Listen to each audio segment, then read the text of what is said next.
Hello friends, welcome to my channel Aarambh classes.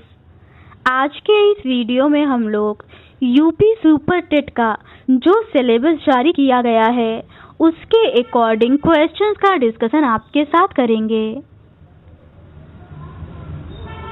इस book में UP super TET के syllabus के अकॉर्डिंग ही questions दिए हुए हैं।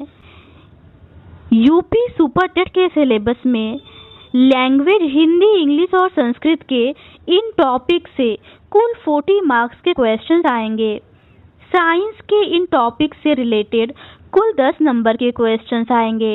मैथ्स के इन टॉपिक से रिलेटेड कुल 20 मार्क्स के क्वेश्चंस आएंगे। पर्यावरण एवं सामाजिक अध्ययन के इन टॉपिक से रिलेटेड कुल 10 नंबर के क्वेश्चंस आएंगे।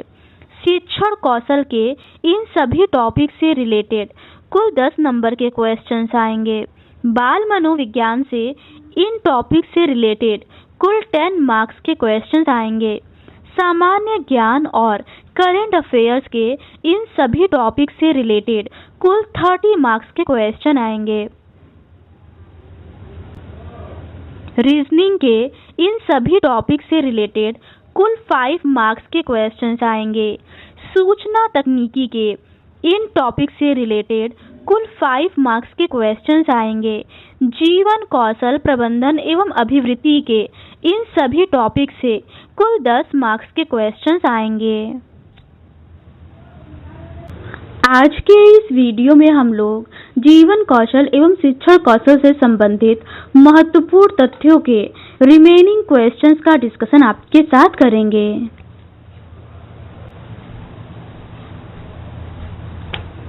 क्वेश्चन है, हस्तकला शिक्षा पर किसने बल दिया? इसका सही आंसर है महात्मा गांधी ने। अगला प्रश्न है, किसका कथन है किसी भी राष्ट्र की प्रगति का निर्माण विधानसभा, न्यायालयों और कारखानों में नहीं वरन विद्यालयों में होता है? इसका सही आंसर है बाल कृष्ण जोशी। अगला प्रश्न है, किसका कथन है औपचारिक शिक्षा अर्थात विद्यालय शिक्षाओं से वंचित बालकों के लिए विकल्प के रूप में प्रस्तुत शिक्षा व्यवस्था ही वैकल्पिक शिक्षा कहलाती है? इसका सही आंसर है प्रोफेसर एस के दुबे। ये कथन प्रोफेसर एस के दुबे का है। अगला प्रश्न है, पंचपदी प्रणाली के जनक हैं? इसका सही आंसर है हर्बर्ट। अगला प्रश्न है, शैक्षिक अवसरों की समानता का तात्पर्य है? इसका सही आंसर है सभी के लिए समान शिक्षा, सभी को एक पाठ्यक्रम के आधार पर शिक्षित करना, प्रत्येक बालक की शारीरिक, मानसिक तथा नैतिक परिस्थितियों के अनुसार शिक्षा को प्रासंगिक बनाना। अगला प्रश्न है, EFA का पूरा नाम है? इसका सही आंसर है एजुकेशन फॉर ऑल। अगला प्रश्न है, पेयजल में आर्सेनिक होने से कौन सा रोग होता है? इसका सही आंसर है कैंसर एवं स्नायु रोग। अगला प्रश्न है, पेयजल में फ्लोराइड होने से क्या होता है? इसका सही आंसर है दांतों पर पीले धब्बे। अगला प्रश्न है, जनसंख्या शिक्षा ऐसे विश्वसनीय ज्ञान की विधियों का शिक्षण तथा सीखना है जो जनसंख्या के स्वरूप तथा जनसंख्या परिवर्तन के माननीय परिणामों की खोज करती है। ये कथन है। इसका सही आंसर है मसियाल्स का। अगला प्रश्न है, वह शिक्षा जिसमें किसी निश्चित समय, पाठ्यक्रम, विद्यालय एवं वातावरण की आवश्यकता नहीं होती कहलाती है? इसका सही आंसर है अनौपचारिक शिक्षा। अगला प्रश्न है, क्रिया द्वारा सीखने पर बल दिया है? इसका सही आंसर है जॉन डीवी ने। जॉन डीवी ने करके सीखने पर बल दिया था। अगला प्रश्न है, विश्व जल दिवस कब मनाया जाता है? इसका सही आंसर है 22 मार्च को। अगला प्रश्न है, मॉन्टेसरी प्रणाली में पाठ्यक्रम को कितने भागों में विभक्त किया गया है? इसका सही आंसर है 3 भागों में। अगला प्रश्न है, मानवीय संसाधन है? इसका सही आंसर है शिक्षण छात्र समुदाय। अगला प्रश्न है, भौतिक संसाधन है? इसका सही आंसर है श्यामपट, शौचालय, पेयजल और पुस्तकालय। अगला प्रश्न है, उभरते समाज के मुद्दे हैं? इसका सही आंसर है सामाजिक कुरीतियां, पर्यावरण संरक्षण के प्रति जागरूकता। अगला प्रश्न है, ड्रॉप आउट बच्चे वे हैं जो? इसका सही आंसर है शिक्षा के मुख्य धारा से दूर हैं। अगला प्रश्न है, यदि आपके विद्यालय में बच्चे पढ़ाई में रुचि नहीं ले रहे हैं तो आप क्या करेंगे? इसका सही आंसर है खेल विधि द्वारा शिक्षा देंगे। अगला प्रश्न है, ग्राम शिक्षा समिति का अध्यक्ष कौन होता है? इसका सही आंसर है ग्राम प्रधान। अगला प्रश्न है, ग्राम शिक्षा समिति का सचिव कौन होता है? इसका सही आंसर है प्रधानाध्यापक। अगला प्रश्न है, सामुदायिक सहभागिता का अर्थ है? इसका सही आंसर है समाज के प्रत्येक लोगों की भागीदारी। अगला प्रश्न है, 100% उपस्थिति तथा ठहराव के लिए आप क्या करेंगे? इसका सही आंसर है खेल विधि द्वारा शिक्षा देंगे, गतिविधि आधारित शिक्षा देंगे और अभिभावकों से मिलेंगे। अगला प्रश्न है, ग्लोबल वार्मिंग के लिए उत्तरदायी गैस है? इसका सही आंसर है कार्बन डाइऑक्साइड। अगला प्रश्न है, नैतिक मूल्य है? इसका सही आंसर है आत्मनिर्भरता एवं श्रम निष्ठा, सत्यता एवं परोपकार, दया एवं अहिंसा। अगला प्रश्न है, दूरस्थ शिक्षा का संसाधन है? इसका सही आंसर है रेडियो एवं टेलीविजन, कंप्यूटर और इंटरनेट। अगला प्रश्न है, वैकल्पिक शिक्षा के अंतर्गत किन बच्चों को शिक्षा दी जाती है? इसका सही आंसर है ड्रॉप आउट। अगला प्रश्न है, अनौपचारिक शिक्षा का प्रमुख केंद्र है? इसका सही आंसर है परिवार। अगला प्रश्न है, सामान्य बच्चों की बुद्धि लब्धि है? इसका सही आंसर है 90 से 110। अगला प्रश्न है, a survey of the education gifted children नामक पुस्तक के लेखक हैं? इसका सही आंसर है हैविंगहर्स्ट। अगला प्रश्न है, शैक्षिक रूप से पिछड़े बच्चों की बुद्धि लब्धि है? इसका सही आंसर है 85 से कम। अगला प्रश्न है, श्रवण बाधित के प्रकार कम बाधित बच्चों की डेसिबल स्तर है? इसका सही आंसर है 35 से 51। अगला प्रश्न है, श्रवण बाधित के प्रकार मंद बाधित बच्चों की डेसिबल स्तर है? इसका सही आंसर है 55 से 69 डेसिबल। अगला प्रश्न है, श्रवण बाधित के प्रकार गंभीर बाधित बच्चों की डेसिबल स्तर है? इसका सही आंसर है 70 से 89 डेसिबल। अगला प्रश्न है, श्रवण बाधित के प्रकार पूर्ण बाधित बच्चों की डेसिबल स्तर है? इसका सही आंसर है 90 से 100 डेसिबल। अगला प्रश्न है, वाक दोष के प्रकार हैं? इसका सही आंसर है 6। अगला प्रश्न है, अस्थि बाधित का चिकित्सा विज्ञान में कितने प्रकार हैं? इसका सही आंसर है 8। अगला प्रश्न है, प्रतिभाशाली बच्चों की बुद्धि लब्धि है? इसका सही आंसर है 140 से अधिक। अगला प्रश्न है, उत्तर प्रदेश बेसिक शिक्षा अधिनियम अस्तित्व में आया? इसका सही आंसर है 1972 ईस्वी में। अगला प्रश्न है, मनोविज्ञान शाला उत्तर प्रदेश में कहाँ स्थित है? इसका सही आंसर है इलाहाबाद में। अगला प्रश्न है, मनोविज्ञान शाला की स्थापना कब हुई? इसका सही आंसर है 1947 ईस्वी में। अगला प्रश्न है, मनोविज्ञान शाला का स्थापना किसके द्वारा किया गया?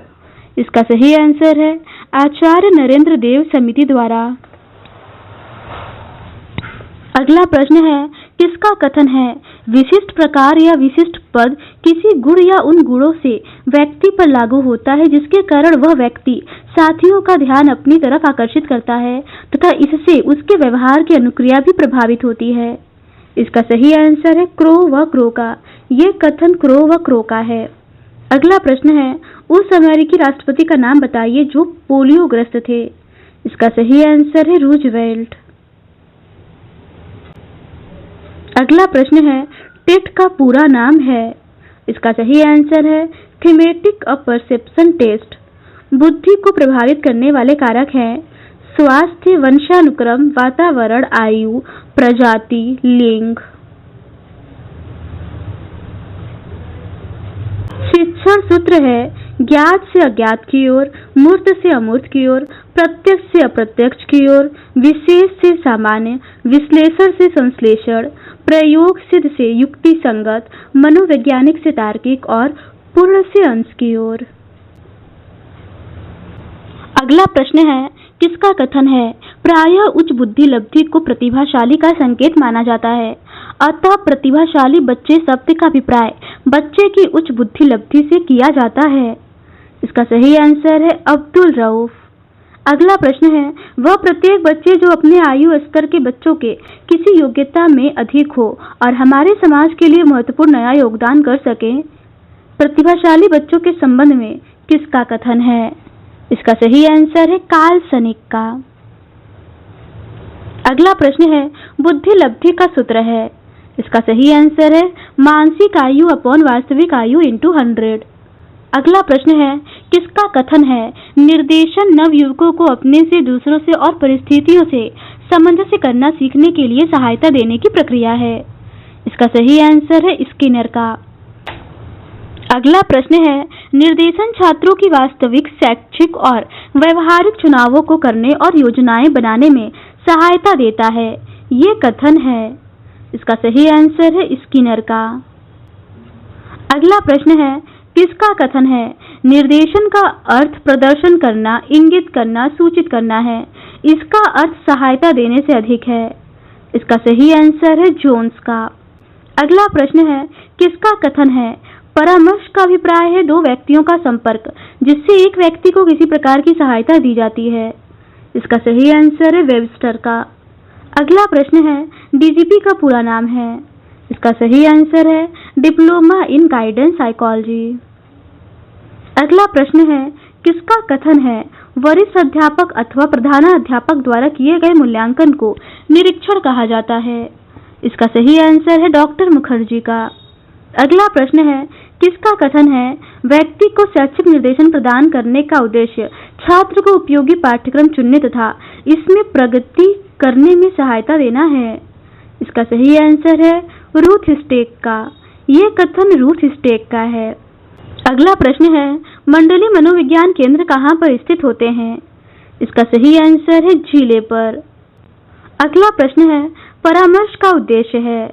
इसका सही आंसर है उपबोध का विकास, उपबोध का जानना, उपबोध के अभिप्रेरणों को समझना। अगला प्रश्न है, निःशुल्क एवं अनिवार्य शिक्षा संबंधित है। इसका सही आंसर है अनुच्छेद 21 क से। अगला प्रश्न है, प्रतिभाशाली विद्यार्थी। इसका सही आंसर है अपने निर्णयों में आत्मनिर्भर होते हैं। अगला प्रश्न है, बुद्धि लब्धांक सामान्यतः डैश के रूप में शैक्षणिक निष्पादन से संबंधित होते हैं। इसका सही आंसर है उच्च।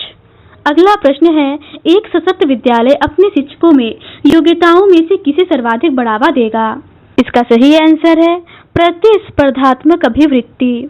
अगला प्रश्न है, कक्षा में एक प्रभावी शिक्षक अधिगम प्रक्रिया होती है जब शिक्षक बच्चों के ज्ञान को पढ़ाई जाने वाली नई संकल्पना के साथ जोड़ने में सहायता करता है। इसके पार्श्व में निहित उद्देश्य है।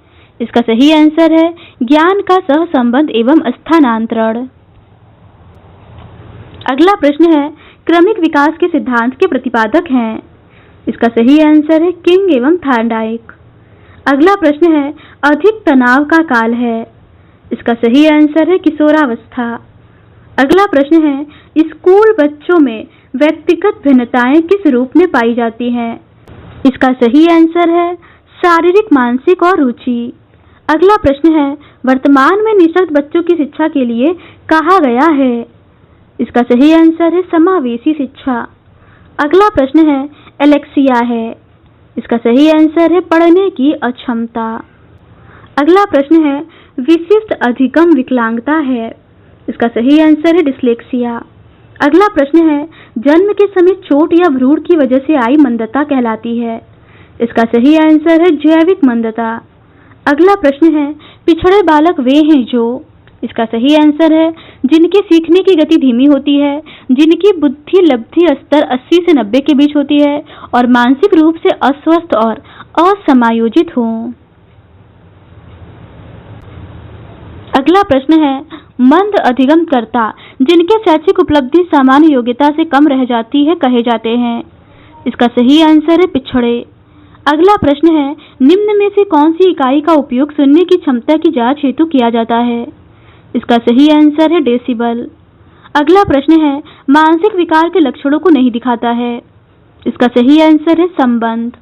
अगला प्रश्न है, श्रवण बाधित बच्चों को पढ़ाने के लिए प्रयुक्त की जाती है। इसका सही आंसर है सांकेतिक भाषा। अगला प्रश्न है सृजनात्मक मुख्य रूप से संबंधित है। इसका सही आंसर है अपसारी चिंतन से। अगला प्रश्न है जड़ बुद्धि वाले बालक का बुद्धि लब्धि कितना होता है। इसका सही आंसर है 71 से कम। अगला प्रश्न है आपकी कक्षा में कुछ छात्र मेधावी हैं, आप उन्हें किस तरह पढ़ाएंगे। इसका सही आंसर है समृद्धिकरण कार्यक्रमों के द्वारा। अगला प्रश्न है सामाजिक अधिगम सिद्धांत किसने दिया। इसका सही आंसर है बंडूरा ने। अगला प्रश्न है प्रगतिशील शिक्षा के संदर्भ में कथन जॉन डीवी के अनुसार समुचित है। इसका सही आंसर है विद्यार्थियों को स्वयं ही सामाजिक समस्याओं को सुलझाने में सक्षम होना चाहिए। अगला प्रश्न है निम्न में से कौन सा जन्मजात प्रेरक नहीं है। इसका सही आंसर है आदत। आदत एक जन्मजात प्रेरक नहीं है, ये अर्जित प्रेरक है। अगला प्रश्न है अपराधी बालक होते हैं। इसका सही आंसर है जो असामाजिक कार्य करते हैं। अगला प्रश्न है मानसिक स्वास्थ्य के नियमों को खोजना और उन्हें बनाए रखना अध्ययन का केंद्र बिंदु है, यह कथन है। इसका सही आंसर है ड्रेवर का। अगला प्रश्न है किस प्रकार के बच्चों की शिक्षा हेतु सांकेतिक भाषा का प्रयोग किया जाता है। इसका सही आंसर है मूक बधिर।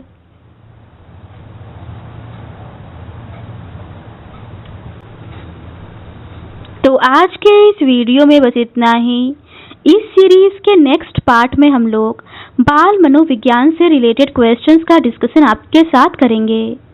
अगर आपको ये सीरीज पसंद आती है तो please do subscribe to my channel and like this video. Thank you.